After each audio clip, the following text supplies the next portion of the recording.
اجساد انسانیہ کی تخلیق سے قبل ارواح انسانیہ سے لیا گیا۔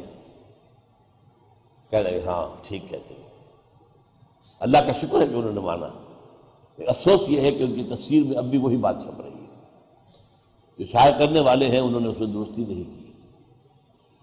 یہ عہد کر کے ہم دنیا میں آئے، اس کی کچھ عرصے کے بعد وہ جو نور پیدا ہوا تھا، سٹل نور، جس سے کہ ارواح اور ملائکہ پیدا کیے گئے۔ حدیث یہ ہے حضرت عائشہ کی، ان اللہ خلق الملائکہ من النور۔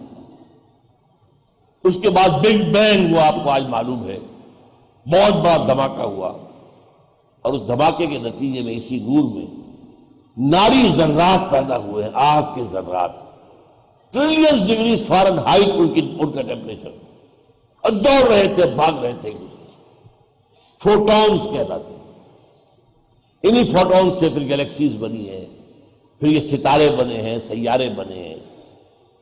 اور یہ بات نوٹ کر لیجئے، اس لیول پر اس آگ سے جنات کی تخلیق ہوئی ہے۔ قرآن کہتا ہے وَالْجَانَّ خَلَقْنَاهُ مِنْ قَبْلُ مِنْ نَارِ السَّمُومِ، انسانوں کی تخلیق سے بہت پہلے جنات کی تخلیق ہوئی ہے، اور آگ سے ہوئی ہے، آگ کی لپٹ، آگ کی لو، یہ قرآن سے ثابت ہے۔ اس کے بعد جب یہ ٹھنڈے ہونے شروع ہوئے کرے، اور ہماری یہ زمین ٹھنڈی ہوئی، اس میں سے بخارات نکلے، نتیجہ کیا نکلا؟ یہ فضا پیدا ہو گئی، گیسز اسی زمین سے نکلے ہوئے۔ اور نمبر 2، سکڑ گئی، کہیں اونچی کہیں نیچی، پھر ہزارہ برس تک بارش ہوتی رہی،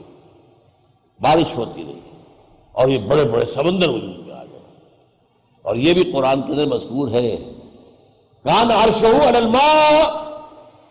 اس وقت تک ظاہر بات ہے کہ دنیا میں کوئی اور مخلوق نہیں تھی، کوئی حیوان، کوئی سمندری، کوئی مچھلی، کوئی انسان، کوئی جانور، کوئی کچھ نہیں، زمین اور پانی، زمین اور پانی۔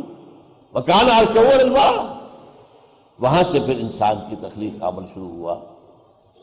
سائنس اور قرآن دونوں اس پر متفق ہیں کہ انسان پیدا کیا گیا مٹی سے، اس میں کوئی اختلاف نہیں۔ The clay, the crust of the earth. اب اس کو چھوڑ دیجئے کہ وہ کن مراحل سے گزر کر آیا، یہ کہ جو احادیث سے ہمیں کچھ معلوم ہوتا ہے کہ تمام جتنے بھی بر اعظم تھے ان سب سے مٹی لے کر اللہ نے آسمان پر پھر یہ کہ وہ گارا بنایا، اس گارے کے اندر پھر جب وہ کچھ مادہ ڈالا جو کہ آرگینک تھا، اس کے اندر جو ہے فرمنٹیشن ہوئی، تو قرآن کہیں کہتا ہے تراب، کہیں کہتا ہے تین، کہیں کہتا ہے تین لازم، کہیں کہتا ہے صلصال من حمأ مسنون۔ یہ 4-5 الفاظ جو استعمال کیے قرآن۔ بہرحال اس کو چھوڑ دیجئے کہ سائنس کیا کہتی ہے، لیکن ایک بات طے ہے کہ مٹی سے تخلیق ہوئی۔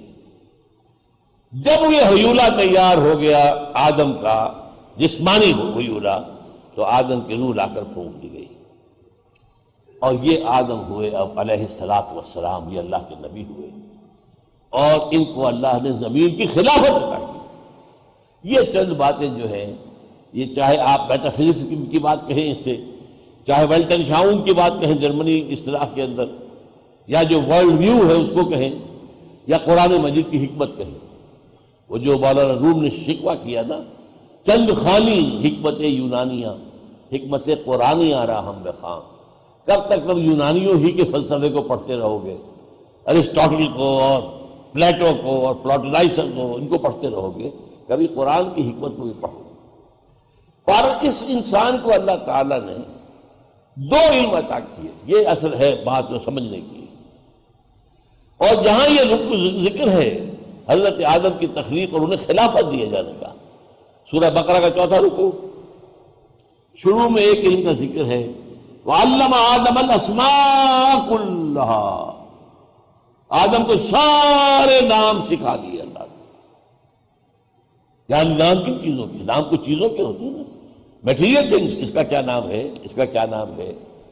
میٹیریل ورلڈ جو وجود میں آنے والی تھی، اس کی تمام چیزوں کا علم آدم کو دے دیا گیا، لیکن دیا گیا کس شکل میں؟ جیسے آم کی گٹھلی میں پورا آم کا درخت ہوتا ہے تو صحیح نا، لیکن یہ وجود میں تو آئے گا، ذرا وقت لگے گا۔ یہ گٹھلی پھٹے گی، 2 پتیاں نکلیں گی، پھر وہ آگے پودا بنے گا، پھر کئی سال لگا کر وہ درخت بنے گا، پھر آم آئے گا نا۔ ایک عالم میں امر ہے، وہاں وقت کوئی نہیں لگتا، نو ٹائم انوالوڈ، انما امرہ اذا اراد شیء فانما یقول له کن فیکون، نو ٹائم۔ لیکن عالم خلق کے اندر وقت لگتا ہے۔ رحم مادر میں بھی بچہ جو ہے 9 مہینے لیتا ہے، تب وہ انسانی شکل میں آتا ہے۔ آم کا درخت بھی کچھ سال لے گا تب وہ آپ کو پھل دے گا۔ عالم خلق میں ٹائم انوالوڈ ہے، اور آسمان و زمین کی تخلیق 6 دنوں میں۔ ابھی دن کون سے ہیں؟ یہ تو ہم سمجھ نہیں سکتے۔ یہ دن یونیورسل ڈیز، ایک تو ہمارا دن ہے، سورج کا، ہماری زمین کا ایک چکر جو ایک دن ہو گیا۔ لیکن یہ کہ اس پورا ہمارا جو ایک سلسلہ ہے سولر، اس پورے سولر سسٹم کے دن کو کیا ہوگا، جبکہ یہ پورا سولر سسٹم ایک چکر مکمل کرے، اس کا ایک دن بنے گا۔ گلیکسی کا ایک دن کیا ہوگا، اس کا آپ اندازہ کر لیجیے۔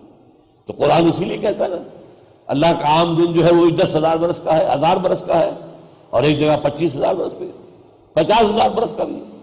بہرحال اس میں جو تخلیق ہوئی تو پھر آدم کو ایک آنکھ تو یہ دے دی گئی دنیا کا علم حاصل کرنے کے لیے، اور دوسری آنکھ دی گئی وحی سے استفادے کے لیے۔ وَإِمَّا يَأْتِيَنَّكُم مِّنِّي هُدًى فَمَن تَبِعَ هُدَايَ فَلَا خَوْفٌ عَلَيْهِمْ وَلَا هُمْ يَحْزَنُونَ۔ یہ دو اللہ تعالیٰ نے علم کے شعبے انسان کو ابتدا میں دیے، اور ان دونوں کے ساتھ انسان نے قدم بقدم آگے بڑھنا شروع کیا۔ ایک طرف نبی آ رہے ہیں، اللہ کی ہدایت چلی آ رہی ہے، ہدایت میں ارتقاء ہو رہا ہے، جیسے انسانی ذہن کا ارتقاء ہو رہا ہے۔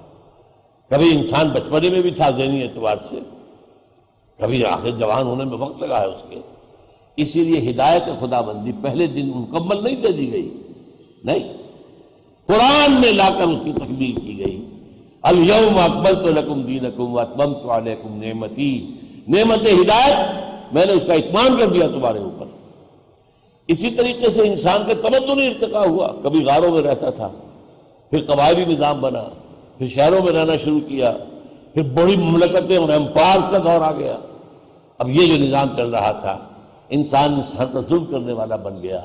بادشاہوں کے گلچھرے ہیں، ان کے محل ہیں، ان کے عیش ہیں، اور اس کی عیش کی جو بنیاد ہے وہ کاشتکار ہے، خون پسینہ ایک کر کے جو پھل جو حاصل کر رہا ہے فصل، لیکن اس کے بچے کے لیے کھانے کو نہیں ہے، اس کے بچے کے لیے فاقے عیش ان کے جاگیرداروں کے ہے، بادشاہوں کے ہے۔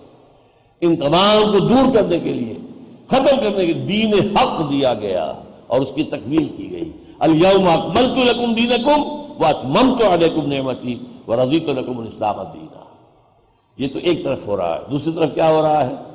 سائنسی ترقی، آنکھ نے دیکھا، کان نے سنا، دماغ نے نتیجہ نکالا، اور نتیجہ نکال کر یہ جو کمپیوٹر ہے یہاں، آپ نے سینس ڈیٹا اس کو فیڈ کیا، اس نے پروسیس کیا، نتیجہ نکالا، میموری کے اندر ڈال دیا۔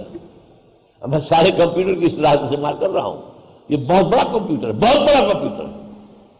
اس کے بعد آپ نے مزید دیکھا اور مطالعہ کیا، غور کیا، اب اس کے بعد اور نتیجہ نکلا، اس کو پہلے سے کمپیئر کیا، دونوں سے ایک اور نتیجہ نکلا، اسے بھی میموری رفتہ رفتہ انسان یہ بھی کیڑی کی چال چلتا ہوا، یہ علم جو ہے جو اصل میں اسماء کی شکل میں حضرت آدم کو دے دیا گیا تھا، لیکن اس کی ایکسپلینیشن کے اندر وقت لگا ہے، وہ آم کی گٹھلی کے آم بننے کے اندر وقت لگا ہے۔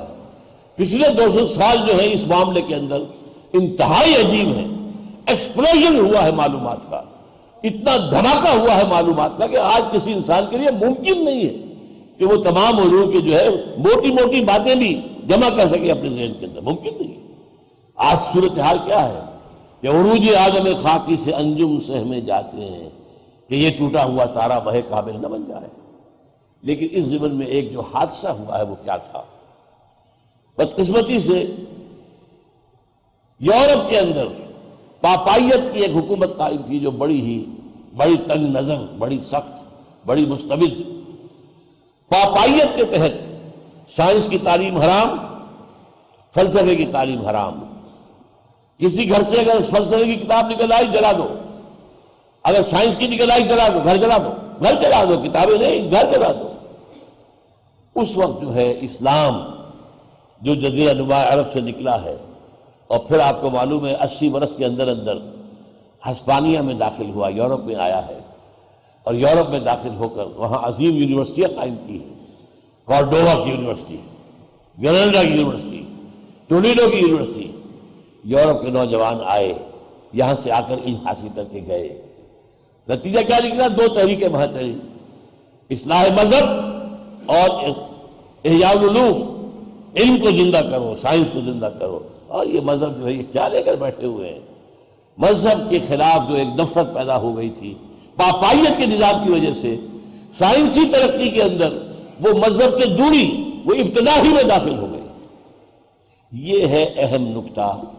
دیکھیے اگر یہ دونوں آنکھیں برابر چلتی رہتی، اس میں کیا ہوتا؟ آپ کی مادی ترقی بھی ہو رہی ہے، اور ہدایت جو ہے اس کی بنا پر آپ اس کے جو پھل ہیں ان کا صحیح استعمال بھی کر رہے ہیں، اس لیے ہدایت آ رہی ہے، وہی آ رہی ہے۔ فَإِمَّا يَأْتِيَنَّكُم مِّنِّي هُدًى فَمَن تَبِعَ هُدَايَ فَلَا خَوْفٌ عَلَيْهِمْ وَلَا هُمْ يَحْزَنُونَ۔ تو یہ دونوں ساتھ ساتھ چلتے، تو میں نے خاص طور پر حضرت سلیمان کا ذکر کیجئے کہ حضرت سلیمان کو اللہ نے کس طرح طاقت دے دی تھی۔ ہوا ان کے کنٹرول میں تھی، جنات ان کے کنٹرول میں تھے، پرندے درندے وہ ان کے کنٹرول میں تھے۔ یہ حکومت وہ ہے جو کسی کو نہیں دی گئی، اگرچہ حکومت کا رقبہ زیادہ نہیں تھا، امپائر زیادہ بڑی نہیں تھی، لیکن یہ ہے کہ یہ حکومت تو کسی کو نہیں دی گئی۔ لیکن اس کا نتیجہ کیا نکلا؟ کوئی ان کے اندر غرور پیدا ہوا ہو، کوئی وہ مادہ پرستی پیدا کر دی ہو، معاذ اللہ۔ رب اوزعنی ان اشکر نعمتک التی انعمت علی وعلی والدی وان اعمل صالحا ترضیہ۔ پروردگار مجھے اس کی توفیق دے کہ میں شکر ادا کر سکوں تیری نعمتوں کا جو تو نے مجھے دی ہیں، اور تاکہ میرے عمل درست رہے۔ اب یہ ہوگا اگر یہ دونوں آنکھیں چل رہی ہیں، ایک آنکھ دنیا کو دیکھ رہی ہے، سمجھ رہی ہے، استعمال کر رہی ہے، جو سورسز آف انرجیز ہیں ڈسکور کر رہی ہے، ایکسپلائٹ کر رہی ہے، اور ایک آنکھ ان تمام کو صحیح راستے پر لے کر چل رہی ہے، وہ ہے ہدایت۔ لیکن پاپائیت کا وقت کیا ہوا؟ ایک آنکھ بند کر دی گئی، سائنس کی آنکھ بند کر دو، اور صرف پاپائیت۔ اور بدقسمتی سے پاپائیت کے اندر، چونکہ عیسائیت کے اندر شریعت بھی ختم کر دی تھی سینٹ پال نے، تو وہاں تو کچھ تھا ہی نہیں، کوئی شریعت نہیں۔ موجودہ کرسچینٹی میں کوئی لا نہیں ہے، کوئی شریعت نہیں، اس لیے کہ حضرت عیسیٰ تو یہ کہہ کر گئے تھے کہ don't think I come to break the law finish the law. نہیں، لا موزائک لا، حضرت موسیٰ کا قانون شریعت نافذ رہے گی تم پر، سینٹ پال نے ختم کر دی۔ اب انہوں نے جو کچھ کیا، اب یہ کہ جو مسپوپ جو حکم دے دے گا بائی ڈیکریز، اس کا فرمان ہوگا، وہ جس شے کو حلال کہہ دے گا حلال، جس شے کو حرام کہہ دے حرام۔ جو عدی ابن حاتم کی حدیث ہے، آپ کو یاد آئی ہوگی کہ انہوں نے جب وہ ایمان لائے ہیں، حاتم تائی جو بہت مشہور سخی انسان دنیا میں گزرا ہے، اس کے بیٹے ہیں یہ عدی، یہ عیسائی تھے، ایمان لائے تو ایک دفعہ ذرا ڈرتے ڈرتے سہم کر جھجکتے ہوئے حضور سے پوچھا، حضور قرآن کہتا ہے کہ عیسائیوں نے اپنے پادریوں کو، اپنے احبار و رہبان کو الہ بنا لیا، ہم نے تو الہ نہیں مانا انہیں۔ آپ نے فرمایا کیا یہ صحیح نہیں ہے؟ جسے وہ کہتے ہیں حرام تم مان لیتے ہو حرام، اور جسے وہ کہتے ہیں حلال تم مان لیتے ہو حلال۔ یا یہ تو ہے، کیا یہی نہیں ہے؟ شریعت دینا تو اللہ کا کام ہے، کسی انسان کا کام تو نہیں۔ انہوں نے شریعت موسیٰ کو پھینک دیا اٹھا کر، اور خود بن گئے شارع۔ اور شارع کون ہوتا ہے؟ شارع تو اللہ ہے۔ تو اس نے میں نے کہا ہاں یہ بات تو ہے۔ یہ ہے وہ جو صورتحال تھی یورپ کے اندر جب اسلام کی روشنی پھیلنی شروع ہوئی، لیکن اس میں ایک ایلیمنٹ آیا ہے، اور وہ ہے یہودیوں کا۔ دیکھیے یہودی جنہوں نے حضرت مسیح کو اپنے بس پڑتے سولی چڑھوا دیا، پھر حضرت مسیح کے حواریین کو شدید تکلیفیں دی۔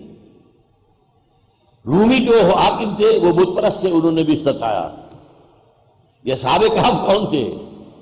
یہ بھی رومی جو بت پرست تھے، بادشاہ ڈیسیس، اس سے انہیں کہا تھا کہ باز آ جاؤ اس توحید سے ورنہ تمہیں ہم رجم کر دیں گے. تب وہ جو ہے جا کر غار کے اندر چھپے تھے اور 300 برس تک چھپے رہے. لیکن اس 300 برس میں کیا ہوا؟ رومن امپائر اسلام لے آئی. کمال ہو گیا. رومن ایمپرر کانسٹنٹین اس نے یہ عیسائیت قبول کر لی. مسلمان نے عیسائیت قبول کر لی. اسلام کبھی حضور کی تو بے-ست نہیں ہوئی. یہ 325 کے قریب کا واقعہ ہے، 4 صدی عیسوی کے شروع میں. اب یہ ہے کہ ان کے اوپر، عیسائیوں کے اوپر جو بار پڑ رہی تھی، اب عیسائی ہو گئے بادشاہ. انہوں نے پھر یہودیوں کی جو پٹائی کی ہے وہ تو آپ تاریخ کے اندر پڑھیں گے تو جس طریقے سے ان سے نفرت ہوتی تھی. انہیں گھیٹوز میں رکھتے تھے، شہروں میں آنے کی اجازت نہیں ہوتی تھی. صرف جیسے کرفیو لگا ہوا ہے، 2 گھنٹے کے لیے اجازت ہے، تم آؤ کو خرید و فروخت کر کے نکل جاؤ، لیکن یہی نیا نہیں رہ سکتے. لیکن اب کیا ہوا؟ انہی یہودیوں نے اسلامی تعلیمات کے اندر ایک نیا رنگ پیدا کیا. یہ غور کیجئے گا، یہ بہت اہم واقعات ہیں. ہسپانیہ کی یونیورسٹیوں سے، ٹولیڈو، کورڈووا، گریناڈا، علم کے، حکمت کے چشمے بہہ رہے ہیں فرانس، جرمنی اور اٹلی کی طرف. اللہ نے کہا، اسلام نے کہا، انسان کسی کا غلام نہیں ہے، صرف اللہ کا غلام. انہوں نے ایسی آزاد خیالی پیدا کی مشرف والی کہ اللہ کا بھی غلام نہیں. فریڈم، انسان جو چاہے کرے، مادر پتر آزادی. اللہ نے کہا تمام انسان برابر ہیں، لیکن انہوں نے کیا کیا؟ عورت اور مرد برابر ہے، ان میں اونچ نیچ کیسے ہو سکتی ہے؟ لہذا خاندانی ادارہ جو ہے کا بیڑا غرق کر دیا. پھر اس وقت تک، جب تک پوپ تھا، اس وقت تک سود حرام تھا پورے یورپ کے اندر. نہ تو کوئی کمرشل انٹرسٹ تھا اور نہ یوجنی. انہوں نے کیلوین کے ذریعے سے کتاب لکھوا کر اب بغاوت کروائی، اور یہودیوں کا بینک قائم ہوا ہے سب سے پہلا انگلینڈ کے اندر، بینک آف انگلینڈ، اور بینک چرچ آف انگلینڈ جو سب سے پہلا باغی چرچ تھا جو کہ پوپ سے بغاوت کر کے بنا ہے. یہ کام کیا ہے یہودیوں نے اس عرصے میں. نتیجہ کیا نکلا ہے؟ آج کے 3 دجالی پردے دنیا کے اندر قائم ہو گئے. ابھی میں دجالیت کی بات کر رہا ہوں، دجال کی نہیں کر رہا.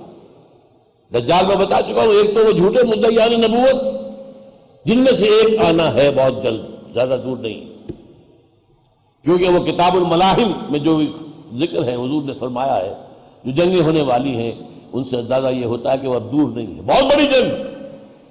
حضور فرماتے ہیں اتنی بڑی جنگ ہوگی، اتنی ہلاکتیں ہوں گی کہ اگر ایک باپ کے 100 بیٹے ہوں گے تو 99 ختم ہو جائیں گے، ایک بچے گا. اور اگر کوئی پرندہ جو ہے وہ اڑتا جائے گا، دیکھیے پرندے 2 قسم کے، مردار خور ہیں، انہیں تو چاہیے مردے، لیکن ایک نفاست پسند پرندہ جو ہے کبھی مردار پر نہیں اترتا. تو پرندہ اڑتا جائے گا، اترنا نہیں چاہے گا، نیچے لاشیں دوڑتا چلا جائے گا، اڑتا چلا، یہاں تک کہ تھک ہار کر اس کے بازو شل ہو جائیں گے، گرے گا تو لاش پر گرے گا. یہ جنگ اب دور نہیں ہے. یہ آخری صلیبی جنگ، اس کا آغاز 2001 میں ہو چکا ہے. بعد میں بھول جاؤں آپ کو یہ، آپ مجھے زیادہ تو اندازہ نہیں تھا کہ کتنے حضرات یہاں آئیں گے. میں 1000 وہ لے کر آیا ہوں جو آپ کو تقسیم کیا گیا ہے. ویسے تو اور بے شمار ثبوت ہیں.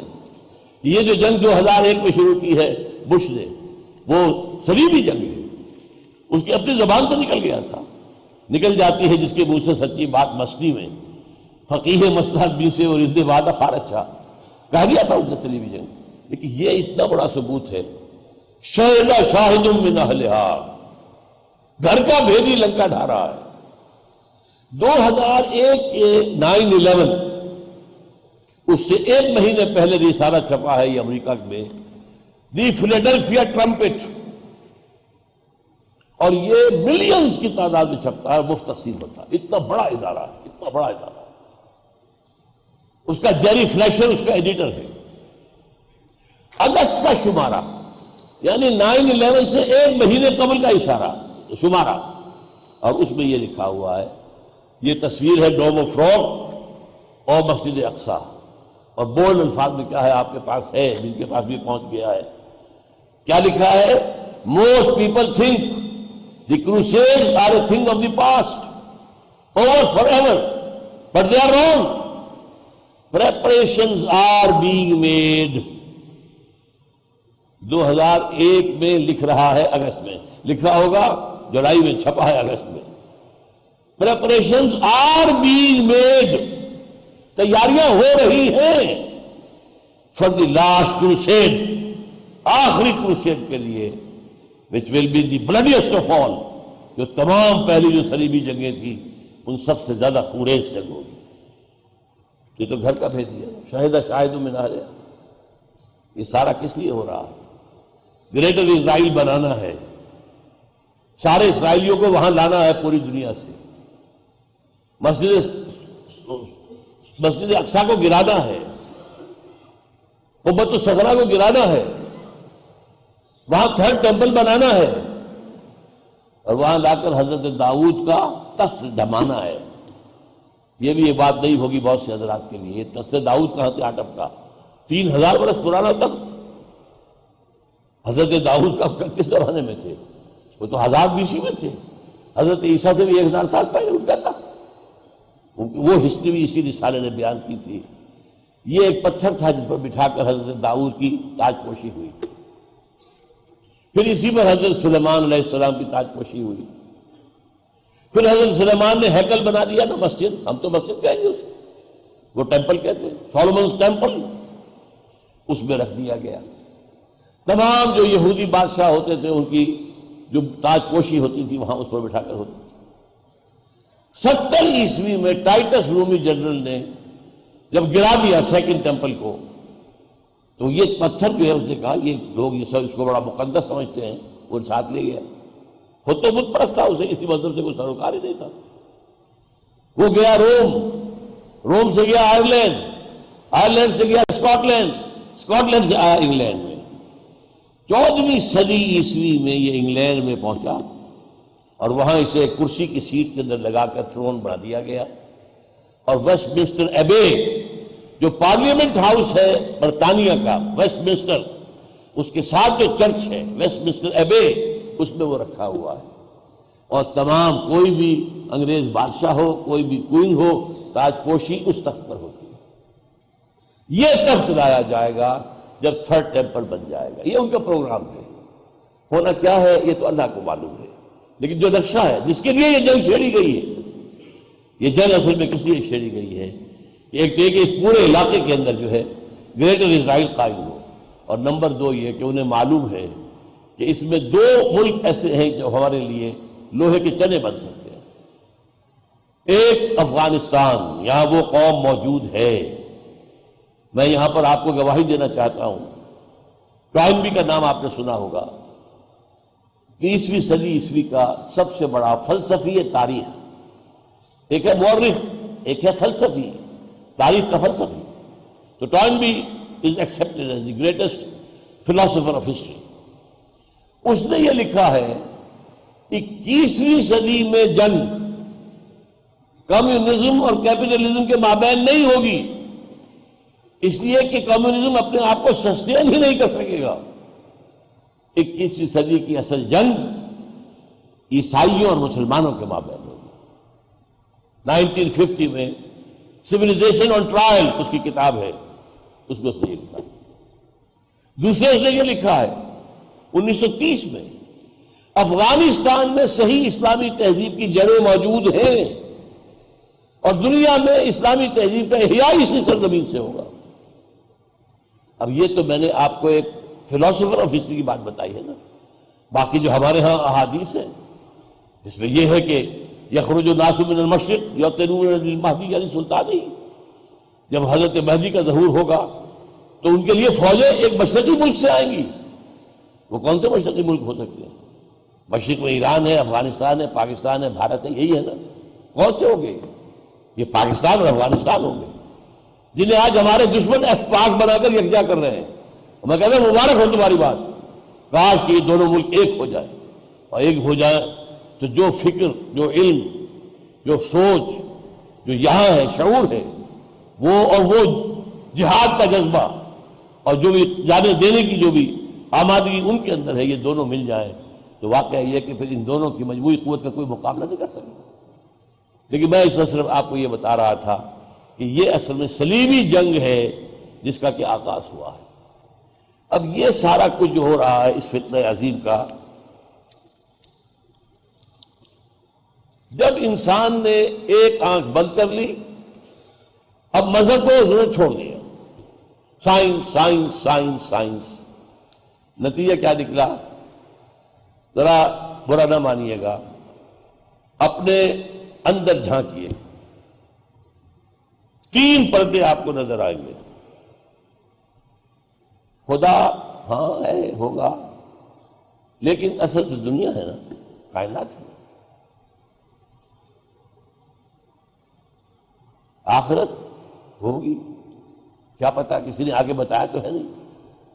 ان نظن الا ظنا وما نحن بمستيقنين، کچھ خیال تو ہوتا ہے، یقین تو نہیں، لیکن یہ دنیا یہ تو مطلوب ہے نا، اسے بناؤ، اس کے عیش کرو، بابر میں عیش کوش کے عالم دوبارہ نیست۔ روح کوئی شے ہے یا نہیں ہے اللہ جانے، بڑے بڑے اسلامی مفکر بھی نہیں مانتے کہ روح کوئی علیحدہ شے ہے جان سے۔ چلو کوئی ہوگی، جان تو ہے نا، یہ جسم تو ہے، اس جسم کو سنوارو، اس کو بناؤ، اس کو اچھے سے اچھے صابن سے دھو، اس کو جو ہے عطر لگاؤ، خوشبو لگاؤ، اس کو بہترین غذا فراہم کرو۔ یہ شفٹ آف ایمفیسس ہمارے اندر ہو چکا ہے۔ مغرب پورا گیا، ہم بھی کہیں بالکل اسی طرح کی کیفیت میں حقیقت مبتلا ہے۔ اگر آپ اپنے ساتھ جانبداری نہ کریں، اپنے اندر جھانکیں، بھاگ دوڑ کا اصل آپ کا مقصود کیا ہے؟ لقد خلقنا الانسان فی کبد، کیا چیز ہے مقصود، کیا مطلوب ہے؟ اللہ، آخرت، روحانی بالغی۔ یہ ہے ہر انسان کے اندر کے 3 دجال، اور ایک 3 دجالی فتنے وہ ہے کہ جو آج پورے گلوب کو انہوں نے اپنی لپیٹ میں لے لیا ہے، جیسے 3 لحاف ہے جو لپٹے ہوئے ہیں اس کے گرد۔ نمبر 1، حاکم اللہ، اجی نہیں، ایک طرف رکھو اسے، حاکم ہم خود ہیں۔ فرعونیت، نمرودیت، یہ آج عوامی سطح پر آ گئی۔ عوام حاکم، وہ ایک آدمی کہا کرتا تھا، آج سارے عوام حاکم ہیں۔ قانون ہم بنائیں گے، ہم نہیں جانتے کسی وہی ذریعے سے آئے ہوئے قانون کو، ہم نہیں مانتے کسی خدا کی طرف سے دیے گئے قانون کو، ہم بنائیں گے قانون۔ We are the lawmakers, we are sovereign۔ یہ ہے وہ معاملہ، آپ سمجھئے تاریخ انسانی میں اللہ کے خلاف یہ بغاوت کبھی نہیں ہوئی تھی۔ میں ذرا کچھ ننگے الفاظ میں بات کر رہا ہوں، اللہ جی آپ مسجد میں رہیے، بس ہم آ جائیں گے، رکوع سجود کر لیں گے، ہماری پارلیمنٹ میں مت آئیے گا، ہماری منڈی میں مت آئیے گا، ہمارے بینک میں قدم نہ رکھیے گا، ہمارے گھروں میں بھی نہیں آئیے گا، وہاں پر بھی ہمارے ہاں آپ کا بتایا ہوا پردہ نہیں ہے، کہتے کہ نہیں؟ کہیں نہ ہے تو صحیح۔ آج ہندو یہ کہہ رہا، بس ٹھیک ہے، مندر میں جاتے ہیں، دنڈوت کرتے ہیں، باقی سیکولرزم کسی مذہب سے کوئی تعلق نہیں، حکومت کا، ریاست کا، قانون کا۔ آج یہ پوری دنیا کا مسلمہ اصول ہے، اور اس سے بڑا شرک، اس سے بڑا کفر اور کوئی نہیں۔ پہلے کیا ہوتی تھی بڑی گمراہی، کہ ایک بڑے خدا کو مان کے کچھ چھوٹے چھوٹے خداؤں کو بھی مان لیا۔ مہادیو ایک، مہادیو تو 2 نہیں تھے، ہاں دیوی دیوتا سینکڑوں۔ یہ دیوی دیوتا جو ہے سفارش کرتے ہیں وہاں پر، مہادیو کے لاڈلے ہیں، محبوب ہیں، یہ جس کا سفارش کر دیں گے بیڑا پار ہو جائے گا۔ ادھر کیا تھا یورپ میں، چاہے وہ رومنز ہوں اور چاہے گریکس ہوں، بڑی جی سے لکھا جائے گا گاڈ ایک، اومنیشینٹ, اومنیپوٹنٹ, اومنی پریزنٹ, آل مائٹی, ایک. اور چھوٹے جی سے لکھیے گاڈز اینڈ گاڈیسز, تو اس کی گنتی بھی نہیں ہو سکتی. اس بڑے خدا کا انکار نہیں کیا. عرب میں کیا تھا؟ اللہ ایک. وَلَئِن سَأَلْتَهُم مَّنْ خَلَقَ السَّمَاوَاتِ وَالْأَرْضَ لَيَقُولُنَّ اللَّهُ. ہاں آلہہ, یہ ہمارے لات اور عزا اور منات اور حبل, یہ بھی چہیتے ہیں, یہ فرشتے ہیں, اللہ کی بیٹیاں ہیں, اللہ کو بڑی پیاری ہیں, لاڈلی ہیں, یہ جن کی سفارش کر دیں گے بیڑا پار ہو جائے گا. ہؤلاء شفعاؤنا عند اللہ. یہ کبھی کسی نے نہیں کہا, کسی عرب مشرک نے, کہ کائنات کا بنانے والا یہ حبل ہے یا کوئی منات ہے یا کوئی اور ہے. بنانے والا تو ایک ہی ہے. بارش کون برساتا؟ اللہ. وہ مانتے تھے. یہ تھی گمراہی. آج کیا ہے؟ ایک ہوتا تھا فرعون, الیس لی ملک مصر وہذہ الانہار تجری من تحتی, میری حکومت ہے مصر میں اور یہاں کا سارا آبپاشی کا نظام میرے کنٹرول میں ہے. جس کو چاہوں گا نیچ سے پانی دوں گا, جس کو چاہوں گا روک دوں گا, جس کا چاہوں گا موقع بند کر دوں گا. آج انسان کہتا میں ہوں حاکم, میرے اندر میرا نفس کہتا میں ہوں حاکم اس وجود کا, میری مرضی چلے گی. ہمارا روم کہتے ہیں اور ٹھیک کہتے ہیں, نفس ماں ہم کم طرز فرعون نیست لیکن اورعون نیست. میرا نفس فرعون سے کم نہیں ہے. فرعون نے کہا تھا یہ ملک میرا ہے, میرا حکم چلے گا. فرعون یہ میرا نفس کہتا ہے یہ میرا وجود ہے, میری مرضی پوری کرنی ہوگی. ایک تو یہ ہے, یہ گلوبل ہے, اس وقت پوری دنیا پر ہے شیطنت, دجالیت, اللہ کو بے دخل کر دینا, حکومت سے, ریاست سے, قانون سے, نظام عدل سے, سب سے علیحدہ, صرف پوجا پاٹ کے لیے بس, وہ بھی جو چاہے. دوسرا گلوبل دجالیت. نمبر 2, پوری دنیا میں نظام معاشیات کا, اقتصادی نظام سود اور جوئے پر, یونیورسل. آسمانی شریعت میں تو اس سے بڑا گناہ کوئی ہے نہیں. اللہ تو اس کے خلاف اعلان جنگ کیا کر رہا ہے. اگر باز نہیں آتے فاذنوا بحرب من اللہ ورسولہ. اس سے بڑی بات یہ زنا کے بارے میں نہیں کہا گیا, چوری کے بارے میں نہیں کہا گیا, ڈاکے کے بارے میں نہیں کہا گیا, اعلان جنگ.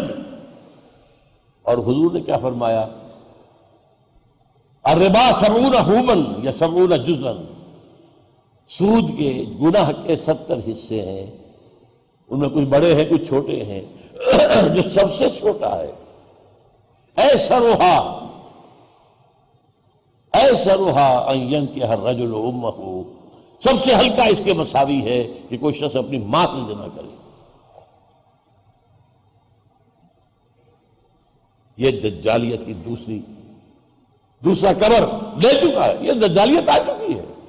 دجال اکبر جب آئے گا وہ بعد میں آخر میں بات کروں گا. دجالیت تو آ چکی ہے. جیسے انگریزی میں آپ کہتے ہیں coming events cast their shadows before. آنے والے جو واقعات ہوتے ہیں ان کا سایہ پہلے سے آنا شروع ہو جاتا ہے. اور یہ لفظ حضور نے بھی استعمال کیا ہے جب آپ نے استقبال رمضان کا خطبہ دیا ہے, جو حضرت سلمان فارسی سے مروی ہے.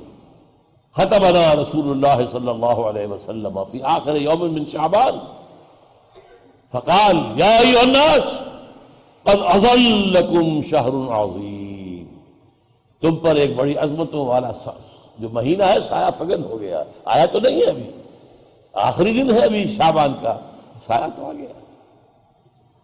یہ دوسری بھی جو سمجھ, یہ مکمل ہے پوری دنیا. اس کی نفی اگر ہوئی تھی وہ کسی اور جو ہے غلط طریقے پر چلی گئی تو رشیا میں ہوئی, کمیونزم میں ہوئی, سود ختم ہوا. لیکن سود کے ساتھ انہوں نے ملکیت بالکل ختم کر دی. اس سے نظام کے اندر فطری نظام جو ہے چلنے کے لیے صلاحیت باقی نہیں رہی. تیسری چیز, یہ تیسرا پردہ دجالیت کا جو ہے یہ ابھی عالم اسلام میں پورا ابھی اترا نہیں ہے.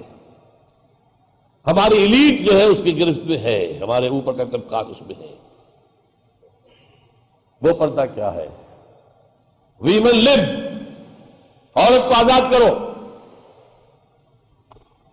عورت ہر اعتبار سے برابر، شرم، حیا، عصمت و عفت کن چیزوں کا نام ہے؟ یہ تمہارے ذہن کے بنائے ہوئے کچھ خیالات ہیں، ان میں سے کسی کی کوئی حقیقت نہیں ہے۔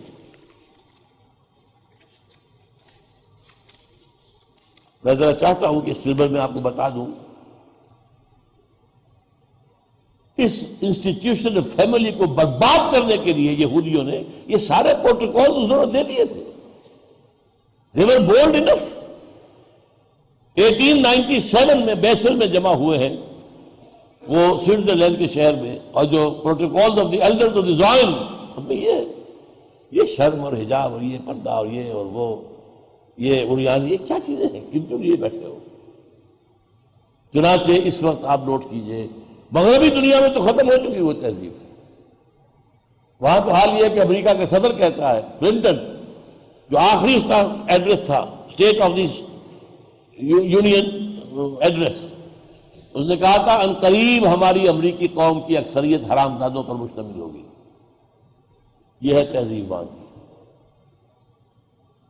اس لیے اس نے جو لفظ استعمال کیے تھے وہ حرامزادہ نہیں تھا، ظاہر بات ہے، بورن وداؤٹ ویڈ لاک، بغیر کسی شادی کے بندھن کے پیدا ہو رہے ہیں، ساتھ رہ رہے ہیں، بچے ہو رہے ہیں، we are living together, we are not married, we are not married. اور اکثر کا حال یہ ہے کہ انہیں اپنے باپ کا نام ہی پتہ نہیں۔ بچے کو لے جا کر آپ اسکول میں داخل کراتے تھے شروع میں تو لکھتے تھے نا فارم پہ اس کا نام یہ، اس کے باپ کا نام یہ، اس کی تاریخ پیدائش یہ ہے۔ وہاں پتہ چلا کہ باپ کا نام تو پتہ ہی نہیں، تو انہوں نے خانہ ہی نکال دیا، انہوں نے ماں کا نام لکھا، خانہ ہی۔ زنا کوئی برا کام ہے ہی نہیں، ہاں زنا بالجبر جو ہے وہ غلط ہے، ود کانسنٹ ہو بالکل ٹھیک ہے، ہاں مائنر سے نہ کیا جائے، نابالغ بچی سے نہ ہو، لڑکے سے نہ ہو۔ اب اس میں آپ کو بتانا چاہ رہا ہوں کہ اس وقت عالم اسلام کو اس گھیراؤ میں لینے کے لیے بلینز نہیں ٹریلینز آف ڈالر خرچ ہو رہے ہیں کہ جو تہذیب ہماری تھی وہی یہاں پر بھی آ جائے، پوری طریقے سے آ جائے۔ اس کے لیے پہلے کانفرنس ہوئی قاہرہ میں 1994 میں، women lab conference. In conference per billions of dollars خرچ ہوتے ہیں ایک دن کے لیے۔ پھر ہوئی 1995 میں بیجنگ کانفرنس، پھر 5 سے 9 جون 2000 میں ہوئی نیو یارک میں، یو این او کی جنرل اسمبلی کے تحت ہوئی ہے بیجنگ +5 کانفرنس، جس کا نام کیا ہے؟ Women 2000، gender equality, development and peace for the 21st century. اس میں طے کیا کیا گیا ہے، جو ڈاکومنٹ تیار کیا گیا تھا اپریل 2000 میں، ہومو سیکسولیٹی جو ہے، ہم جنس پرستی، اسے نارمل سمجھا جائے، اب نارمل نہ سمجھا جائے۔ ہم جنس شادیوں کو مانا جائے، ریکگنائز کیا جائے، رجسٹر کیا جائے۔ 2 مردوں کی شادی، ایک مرد شوہر، دوسرا مرد بیوی۔ 2 عورتوں کی شادی، ایک عورت شوہر، ایک عورت بیوی، ہو رہا ہے۔ سب سے آگے اسکینڈینیوین کنٹریز نکل گئی تھی، اس کے بعد جو ہے برطانیہ اور پھر اب امریکہ کی بہت سی ریاستیں، وہاں رجسٹریشن ہو رہی ہے۔ عورت گھر کا کام کرنے سے انکار کر سکتی ہے، کرے تو ویج مانگ سکتی ہے اپنے شوہر سے۔ حمل اور وضع حمل کی تکلیف برداشت کرنے کا بھی ہرجانہ مانگ سکتی ہے۔ شوہروں کی خواہش جو ہے جنسی پوری کرنے میں طبیعت آمادہ نہ ہو اور انکار کرے اور شوہر مجبور کرے، it will be called marital rape, یہ زنا شمار ہوگا۔ اور جنہیں تم پروسٹیٹیوٹس کہتے ہو، یہ لفظ اپنی ڈکشنری سے نکال دو، they will now be called sex workers, مزدور ہیں، جنسی مزدور ہیں۔ ایک مرد ہے، اپنے جسم کی طاقت استعمال کر رہا ہے، کسی کھود رہا ہے، اونٹیں ڈھو رہا ہے، شام کو لیتا ہے نا 100-200 جو بھی روپیہ لیتا ہے، ایک عورت نے بھی اپنے جسم کا ایک حصہ استعمال کیا پیسے لیے، تم کون ہوتے ہو روکنے والے؟ They are respectable sex workers, وراثت اور طلاق کے معاملے میں بالکل برابر۔ یہ پہلی دو کانفرنسیں جو تھی، قاہرہ کانفرنس اور بیجنگ، اس میں کچھ مسلمان ممالک جو ہے وہ کچھ ریلیکٹنٹ تھے کہ نہیں اس حد تک نہیں جانا چاہیے، we won't be able to sell these things to our country، اپنے ملک کے لوگوں سے بنوا نہیں سکیں گے۔ تو یہ 2000 میں کہا گیا کہ جو مسلمان ممالک اس کے خلاف اقدام کریں گے ان کے خلاف سینکشنز لگا دی جائے گی۔ اس کا نام دیا گیا the social engineering programme of the United Nations organisation. یہ نئی انجینئرنگ ہو رہی ہے، معاشرے کو نئے ڈھنگ پہ ڈھالا جا رہا ہے، جس میں بربادی ہے خاندان کے ادارے کی، اور عصمت و عفت کی کوئی قدر کوئی ویلیو نہیں ہے۔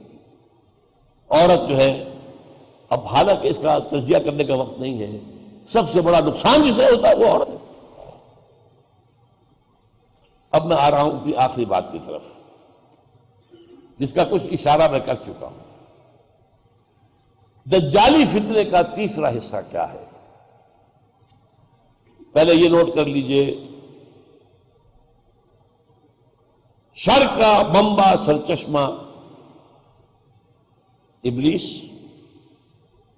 اس کے صلبی ایجنٹ بھی، مانوی ایجنٹ بھی، انسانوں میں بھی اس کے مرید ہیں، لیکن حضرت مسیح علیہ السلام کے ساتھ جو معاملہ کیا یہود نے، اس کے بعد سے جو اللہ نے سزا دی ہے وہ یہ ہے کہ اس وقت دنیا میں حضرت مسیح کے بعد سے لے کے اب تک اور آگے تک اس شیطان ابلیس کے سب سے بڑے ایجنٹ یہودی ہیں۔ یہ سارا جو میں نے آپ کو بتایا یورپ کے اندر، یہ ساری جو وہاں پر سوشل انجینئرنگ کی انہوں نے کی، سیکولرزم ان کی ایجاد، بینکنگ ان کی ایجاد اکثر لوگوں کو معلوم نہیں ہے۔ علامہ اقبال کہتے ہیں ای بلوک ای فکر چالاک یہود، نور حق از سینہ آدم ربود۔ یہ جو بینک ہے یہ یہودیوں کی جو سازشی ان کا جو ذہن ہے اس کی پیداوار ہے۔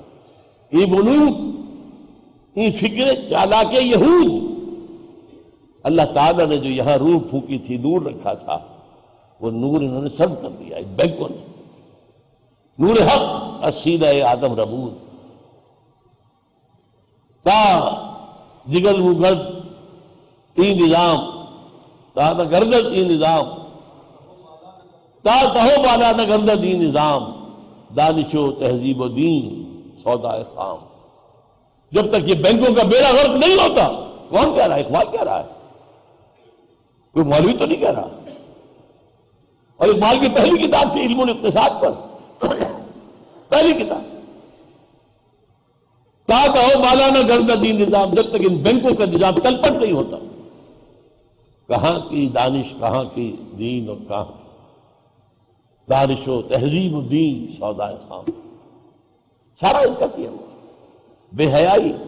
پھر اس کو جس طریقے سے انہوں نے سینما کے ذریعے سے، ٹیلی ویژن کے ذریعے سے، اخبارات کے ذریعے سے جس طرح پھیلایا ہے، کبھی کبھی بہت عرصہ ہوا، کبھی نظر آ جاتی تھی کوئی پچھلی 200 سال پرانی کوئی جو ہے مغرب